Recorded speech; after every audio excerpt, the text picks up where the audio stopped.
السلام ورحمۃ اللہ۔ جی مولانا محمد باقر مہندوی صاحب، یہ ایام فاطمیہ، جیسے میں نے ابھی شروعات میں شاید آپ نے اگر سنا ہو، میں نے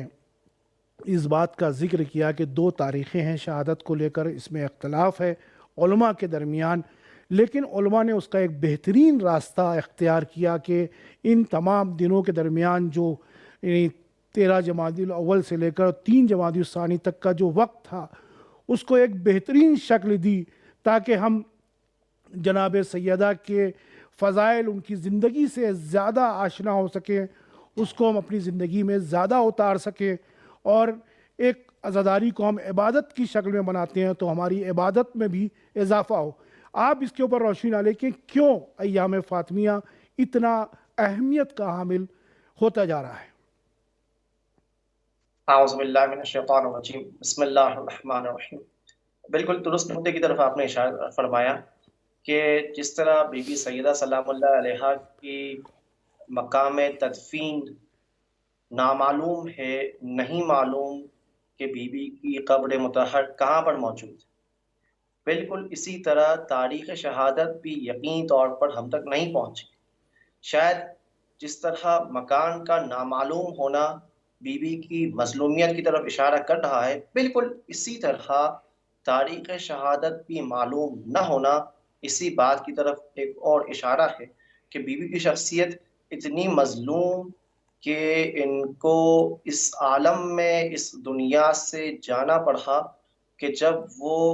اپنے عقیدے کو، اپنے ولایت کے حق کو ان سے غصب کیا گیا، اور اس ولایت کے حق کو واپس لینے کے لیے بی بی نے جو جدوجہد کی، جو کوشش اور محنت کی، یہاں تک کہ بی بی کو جو حق تھا ان کو نہ دیا گیا،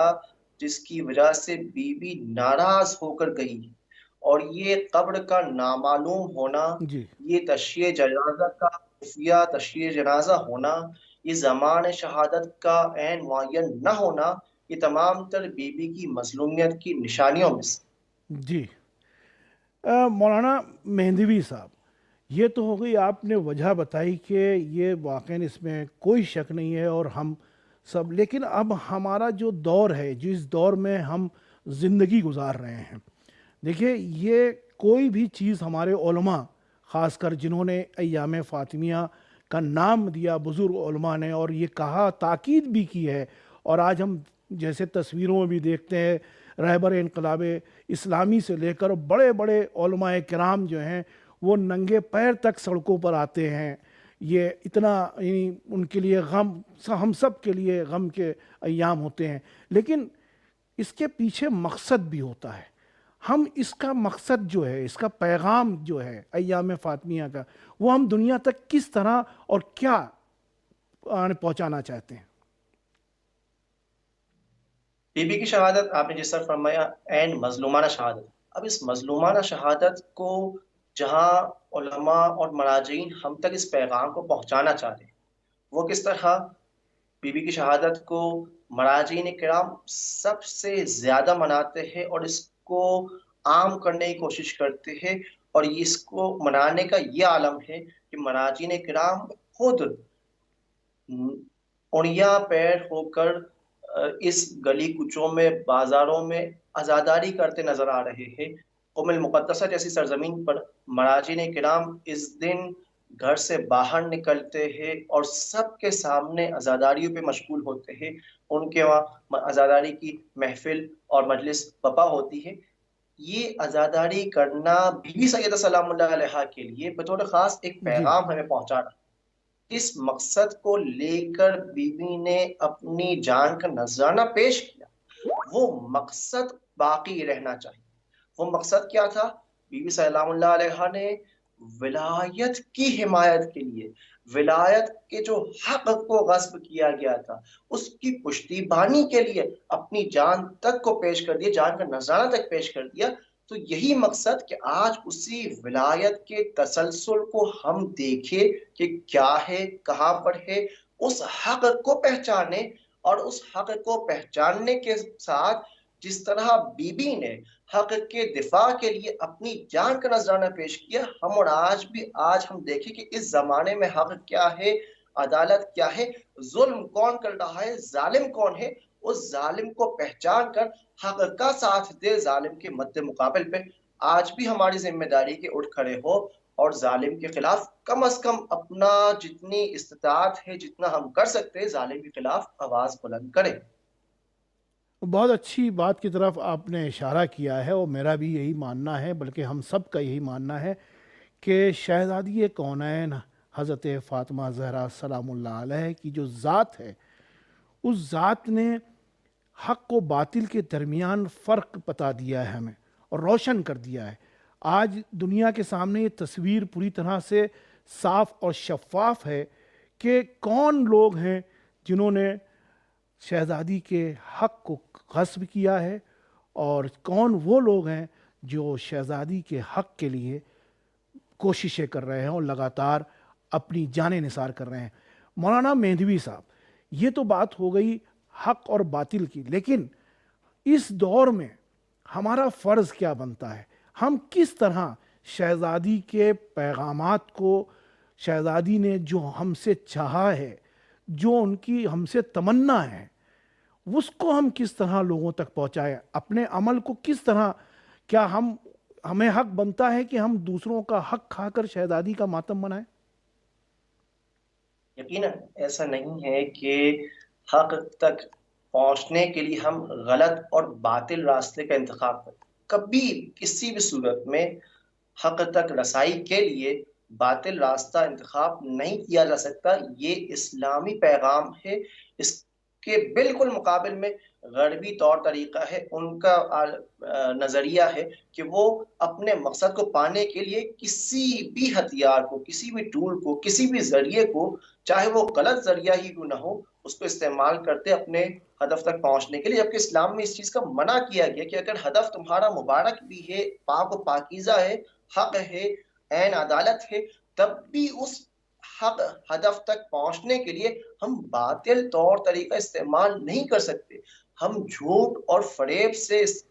کا کام نہیں لے سکتے اس حق تک رسائی کے لیے۔ رہبر معظم نے ایک بیان فرمایا تھا شہید قاسم سلیمانی کی شہادت کے بعد، جسٹ اس کے چند روز شہادت کے گزرنے کے بعد پہلی رہبر معظم کی، اس میں انہوں نے ایک نقطہ بیان فرمایا تھا شہید قاسم سلیمانی کے حوالے سے، کہ جو حقیقی طور پر بی بی سیدہ سلام اللہ علیہا کے پیروکاروں میں سے، شیعوں میں سے، ان کے ولائیوں میں سے،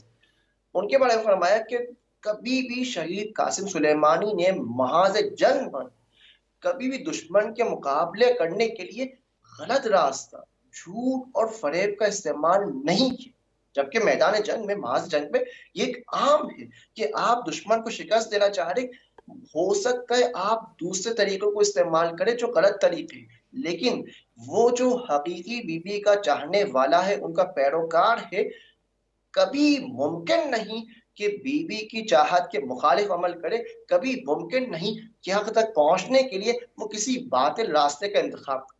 اور آج جب حق اور باطل کا نزاع صرف ایسا نہیں کہ بی بی سیدہ سلام اللہ علیہا کے زمانے میں تھا اور آج نہیں، آج تو اس زمانے میں ہمارے سامنے یہ حق اور باطل کا نزاع آیا ہو چکا ہے، کہ بالکل جہاں پر مظلومین کو دردناکی کے ساتھ، مظلومیت کے ساتھ شہید کیا جا رہا ہے۔ دیکھیں، اسلام عین صلح کا پیغام ہے۔ اسلام میں کوئی کہیں شک پر نہیں۔ بھی جنگ اور لڑائی جھگڑے کا حکم نہیں ہے۔ قرآن مجید کی 3 قسم کی آیات ہیں۔ ایک وہ آیات ہے جہاں پر بیان کیا جا رہا ہے انما المؤمنون اخوہ، مومنین آپس میں بھائی چارگی کے ساتھ رہے، مومنین کا آپس میں بھائی چارگی کے ساتھ رہنے کا حکم دیا جا رہا ہے۔ اس سے بڑھ کر قرآن کی آیت ہے سورہ آل عمران کی آیت کی، جس میں یہ پیغام دیا جا رہا ہے، یہ بیان کیا جا رہا ہے کہ وہ جو خدا کو ایک مانتے، خدا کے لیے شریک قائل نہیں ہوتے، تو ان کے ساتھ بھی صلح صفائی کے ساتھ۔ لیکن یہاں پر ہم ان کے ساتھ بھی صلح صفائی کے ساتھ رہ رہے ہیں جو دین اسلام کے دائرے میں داخل نہیں ہیں، جو ہمارے مذہب کو نہیں مانتے، ان کے ساتھ بھی صلح صفائی کے ساتھ رہنے کا حکم دیا جا رہا ہے۔ اس سے بڑھ قرآن مجید حکم دے رہا ہے سورہ حدید کی 8ویں آیت، جی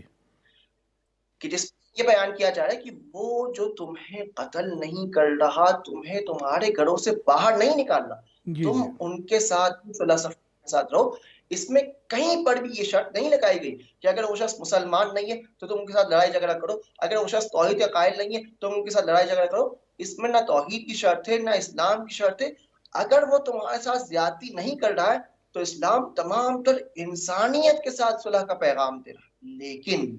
جہاں پر دشمن آئے اور ہمارے گھروں پر غصب کرنا چاہے، گھروں کو غصب کرنا چاہے، جی ہم پر حملہ کرے، ہمیں اپنے گھروں سے باہر نکالے، جس طرح کہ آج آپ دیکھ رہے ہیں مظلوم فلسطینیوں کے ساتھ ہو رہا، جی وہاں پر قرآن کہ وہاں پر تم پر واجب ہے تم اپنا دفاع کرو، حق اور باطل. یہاں پر کوئی تیسرا راستہ نہیں ہے کہ اگر کوئی شخص یہ کہے کہ میں اسرائیل والوں کے ساتھ نہیں ہوں لیکن فلسطینیوں کے ساتھ بھی نہیں ہوں، یہ ممکن نہیں ہے. اگر تم ظالم کے ساتھ نہیں ہو تو پھر مظلوم کی حمایت کرو، اور یہ ممکن نہیں کہ تم ظالم کے خلاف کچھ نہ بولو اور پھر یہ کہہ دو کہ میں تو ظلم کے اندر شامل نہیں ہوں، میرا شمار ظالمین میں سے نہ ہوگا. زیارت عاشورہ میں ہم پڑھتے ہیں کہ وہ جو ظالمین کے ساتھ نہیں تھے، میدان جنگ میں ظالمین کے صف میں شمار نہیں تھا ان کا، لیکن اس ظلم پر وہ چپ بیٹھے رہے، انہوں نے ظلم کے خلاف آواز بلند نہیں کی، وہ بھی ظالمین کے صف میں شمار ہوں گے. لہٰذا آج جب اسی حق اور باطل کا پیکار عیاں ہو چکا ہے جی اور یہاں پر ظالم بطور واضح ہمیں نظر آ رہا ہے، جی اگر ہم نے خلاف نہ بولا تو خدا نہ خواستہ ہم بھی ان ظالمین کے صف میں شمار ہو سکتے. تو بی بی سیدہ سلام اللہ علیہا نے اسی ظلم کے خلاف، جی جی اسی حق کے ہونے کے خلاف آواز بلند کی تھی. تو آج ہم ان کے سچے پیروکار ہو کر ہم بھی ان کے نقش قدم پر چلیں گے، اور آج جو موجودہ ظالم ہے، آج جو موجودہ ظلم ہے، جی اس جی کے خلاف آواز بلند کرنا اور حق اور عدالت کی فریاد بلند کرنا آج ہماری ذمہ داری ہے ذمہ جو ہم نے داری ہے. مولانا نبھانی ہے. مہدوی صاحب آپ کی بات بالکل میں اتفاق کرتے ہو، ایسی بات ہے کہ جس پر اتفاق کرنا ضروری ہے. لیکن اب جب آپ نے نقش قدم کی بات کی، شہزادی کے بارے میں بات کی، تو شہزادی کا جو رول ہے زندگی میں، تو وہ جو رول ماڈل ہیں وہ ایک ماں کا رول ماڈل ہے، نمونہ ہے ہم سب کے لیے، ایک زوجہ کا بہترین نمونہ ہے ہم سب کے لیے، ایک بیٹی کا بہترین نمونہ ہے. آج کے وقت کی جو خواتین ہیں، جو مائیں ہیں، اپنے بچوں کی تربیت کے لیے ان سے شہزادی کے جو نمونہ اس سے کیوں نہیں استفادہ کرتی؟ اس میں کیا ایسا کریں کہ اس سے وہ استفادہ کریں؟ کیونکہ اس سے بہترین نمونہ تو میں سمجھتا ہوں سبھی کا یہ ماننا ہے کہ شہزادی سے بڑھ کر نمونہ تو ہے کوئی ہو بھی نہیں سکتا.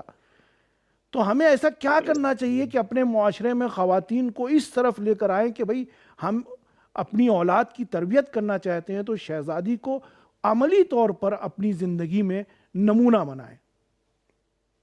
بالکل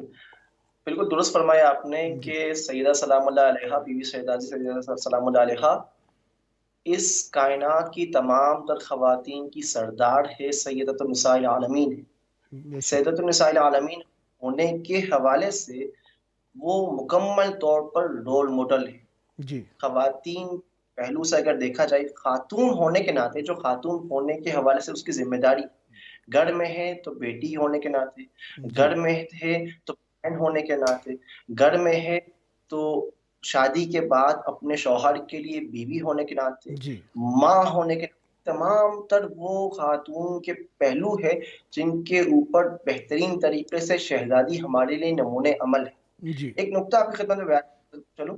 کہ شہزادی کی خدمت میں حوالے سے ہم نے بیان فرمایا کہ یہ شہزادی تمام تر خواتین، جو پورے کائنات کی خواتین ہیں، کی سردار ہے. لیکن قرآن مجید اس سے بڑھ کر بیان فرما رہا ہے. جی قرآن مجید جب اچھی خواتین کا نہیں، اچھے انسانوں کا ذکر کرنا چاہ رہا ہے تو جی اس میں مثال لے کر خواتین کی ضرب اللہ مثلا للذین آمنوا امرأۃ فرعون، جی فرعون کی بطور نمونہ عمل بیان فرما رہا ہے، یا حضرت مریم سلام اللہ علیہا کو بطور نمونہ عمل بیان فرما رہا ہے، جبکہ یہ دونوں خواتین، جی دو خاتون کو تمام تر انسانیت، چاہے مرد ہو چاہے جی خاتون، کے لیے بطور نمونہ عمل پیش کر رہا ہے. جن جی دونوں خواتین کے لیے بی بی سیدہ سلام اللہ علیہا ان کی بھی سردار ہے. تو جی طریق اولا تمام تر صرف خواتین کے لیے نہیں، جی جی تمام تر انسانوں کے لیے. اب ہم اگر ان کے طرز عمل پر عمل کرنا چاہ رہے، اس کے جی مطابق زندگی گزارنا چاہ رہے، تو ان کو دیکھنا ہوگا کہ وہ گھر میں اپنے شوہر کے سامنے کس طرح برتاؤ کر رہی ہے۔ بے شک کہ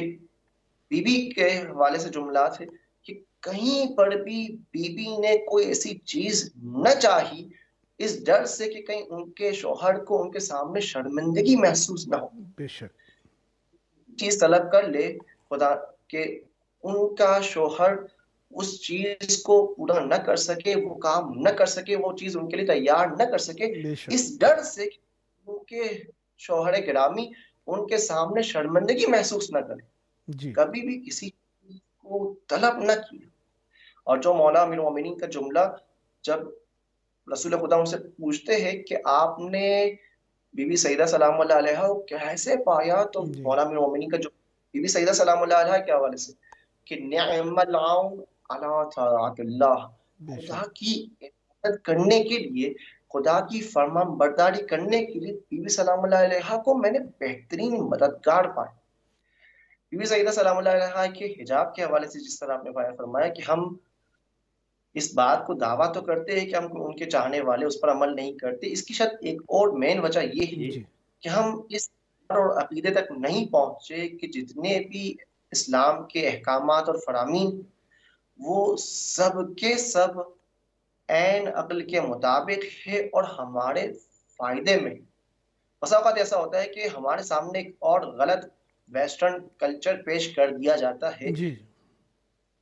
ترقی یافتہ کلچر اور تہذیب کے طور پر، کہ تم نے اگر ترقی کرنی ہے تو اس تہذیب کے مطابق چلنا ہوگا، اور اس تہذیب میں بے پردگی ہے، بے حجابی ہے۔ جبکہ اگر اس تہذیب میں کچھ ترقی یافتہ علم اور سائنس پایا بھی جا رہا ہے، اس کی قطعاً اس کی وجہ بے حجابی اور عریانی اور فحاشی نہیں ہے، بلکہ محنت اور زحمت ہے۔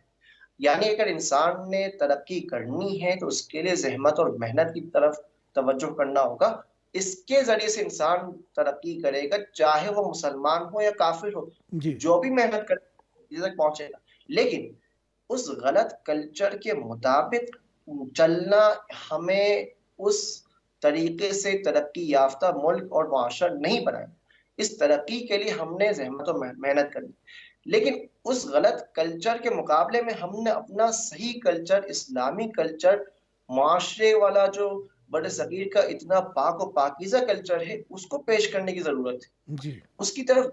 ضرورت ہے کہ اگر اسلام نے ہمیں حجاب کا حکم دیا تو یقیناً اس حجاب کے حوالے سے مجھے ہی اس کا فائدہ ہو رہا ہے۔ اگر خواتین کو حجاب کرنے کا حکم دیا جا رہا ہے، مردوں کو غض نظر اور اپنی آنکھوں کو پاکیزہ رکھنے کا حکم دیا جا رہا ہے، جی اس کی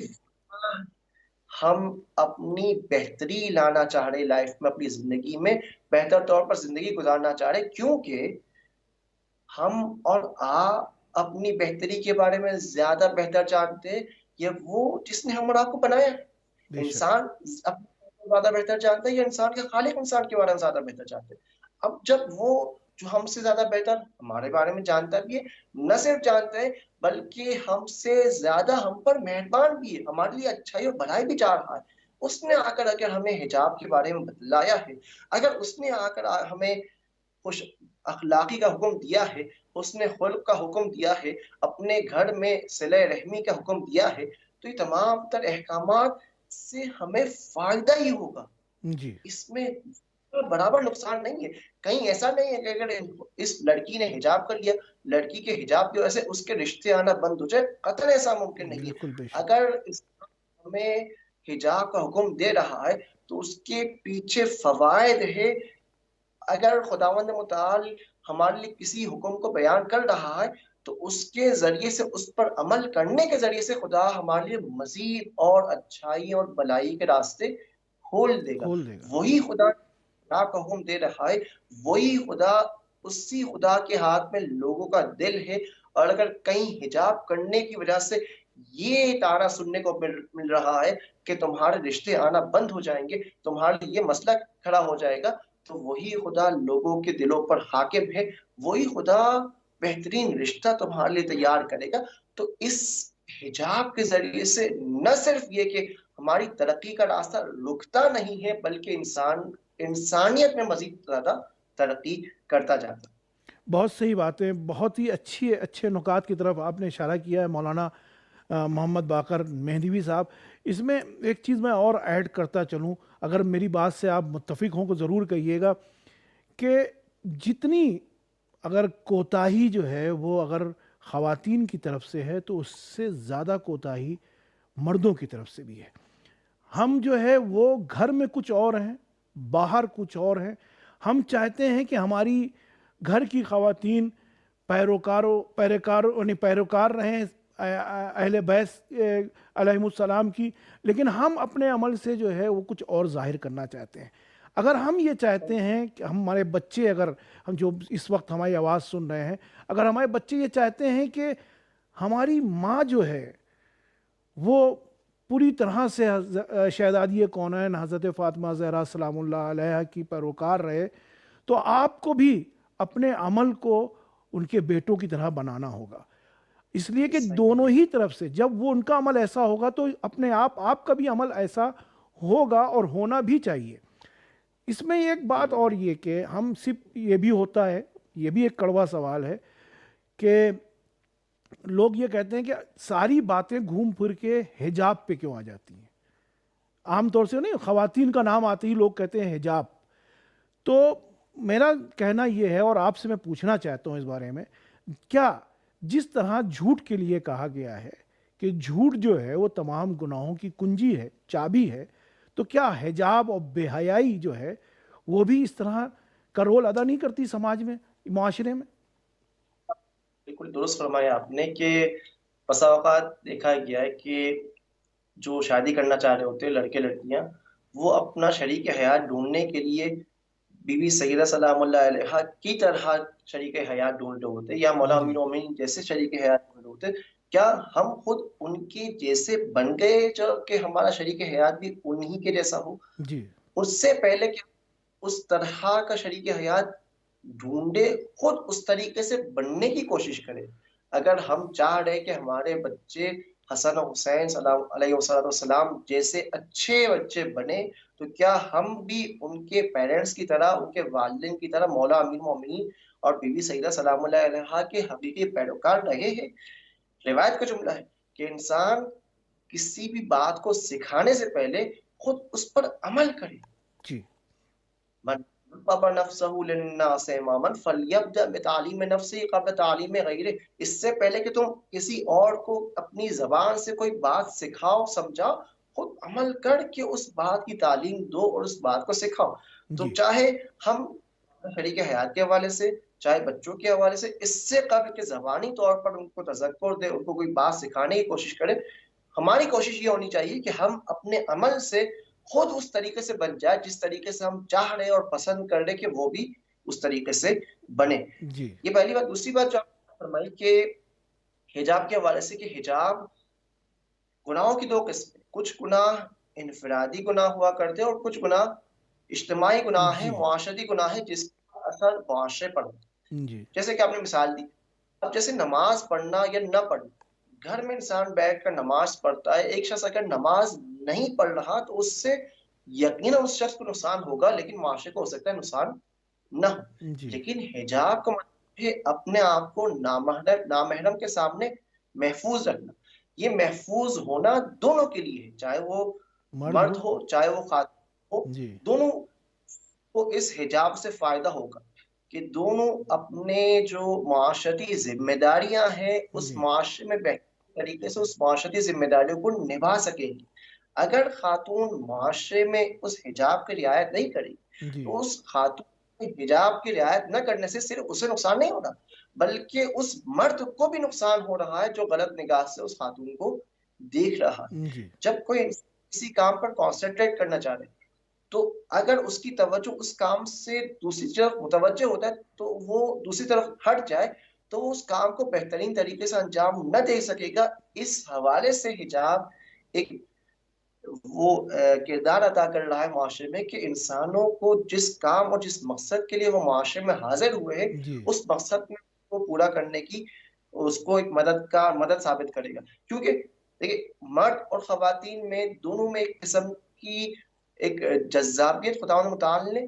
فطرتاً انسان میں قرار دی، اور اگر بالکل یہ جذابیت نہ، یہ کشش نہ ہوتی جی تو یہ شادی، یہ ازدواجی عقل ان کے درمیان کبھی بھی نہ ہوتا، کبھی بھی بالکل. مرد مائل نہ ہوتا کہ وہ خاتون کی طرف متوجہ ہو اور جی جی. خاتون سے شادی کی درخواست کرے. لیکن اب جب یہ حجاب، اب یہ جب کشش خداوند متعال نے یہ جذابیت مرد اور خاتون میں قرار دی ہے، تو جی اب ایسا نہیں کہ ہر مرد اور ہر خاتون اس معاشرے میں جہاں کہیں بھی ایک دوسرے کو دیکھے وہ اس تعلق میں چلے جائے. لہٰذا ان کے درمیان ایک باؤنڈریز کی ضرورت ہے، ایک اپنے آپ کو محفوظ رکھنے کی ضرورت ہے، تاکہ اس فطرت اور اس طبیعت کے تقاضے کو بھی صحیح موقع پر جواب دیا جا سکے، جی. اور باقی معاشرتی امور ہے وہ بھی بہترین طریقے سے سر انجام تک پہنچ سکے. پہنچ تو سکے. اس حجاب سے معاشرے کو فائدہ ہوگا، اور بے حجابی کرنے سے پورا معاشرہ اس کا نقصان برداشت کرے. جی بہت بہت شکریہ مولانا مہدوی صاحب، واقعاً بہت ہی اچھی باتیں، بہت اچھی چیزیں. اور میں سمجھتا ہوں میرا اپنا بار بار میں آ رہا ہے، یہ بھی ایک غلط ہے اپنا ماننا ہے. بہرحال اب جب آپ سے بات کر رہے ہیں تو کہنا پڑتا ہے. میں یہ سمجھتا ہوں کہ آج جب ہم ایام فاطمیہ میں ہیں اور شہادت حضرت فاطمہ زہرا سلام اللہ علیہا کے ایام ہمارے سامنے ہیں، تو ان سب باتوں کا ذکر کرنا ہمارے لیے ضروری بنتا ہے. وجہ یہ ہے کہ وہ ہماری رول ماڈل ہیں. ان کے اوپر صحیح. ان کے غم، ان کے درد پر آنسو بہانا بہت ثواب کا کام ہے، لیکن ہم اپنے اعمال سے ان کی یاد کر کے، ان کی کہی ہوئی باتوں پر عمل کر کے ان کی جو غم ہے اس کو کم کر سکتے ہیں.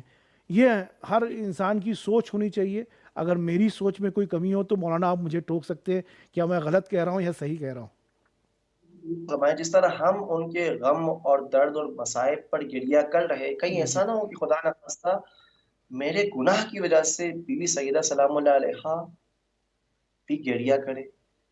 وہ ہمارے گناہ سے، مومنین کے گناہوں سے، جی اپنے گناہ سے وہ بھی درد مند ہوتی.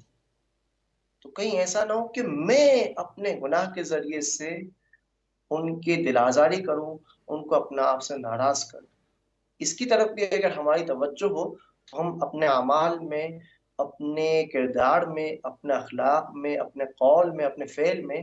اس کا خیال رکھیں گے کہ بی بی ابھی ہمیں دیکھ رہی. اور اگر کہیں خدا نخواستہ مجھ سے غلطی ہو رہی ہے تو اس غلطی پر مجھے یہ احساس نہیں ہوگا کہ اس غلطی سے کیا مجھ سے نقصان ہو رہا ہے. بیوی کو احساس ہے. بیوی جو ماں سے زیادہ مجھ سے پیار کرتی ہے، مجھ سے زیادہ مجھ سے پیار کرتی ہے، جی جی. اس نقصان جو مجھے پہنچ رہا ہے، بیوی کتنی المناک ہو رہی ہے، اور کتنا بیوی اس حوالے سے ہم پر گریہ کر رہی ہے ہمارے جی حال پر. اس طرح ہم یہ چاہ رہے ہیں کہ بیوی ہم سے خوش ہو. ہم اپنے اعمال و کردار سے بیوی کو خوش کر سکتے ہیں. ناظرین، بہت بہت شکریہ ادا کرتے ہیں مولانا مہدوی صاحب کا.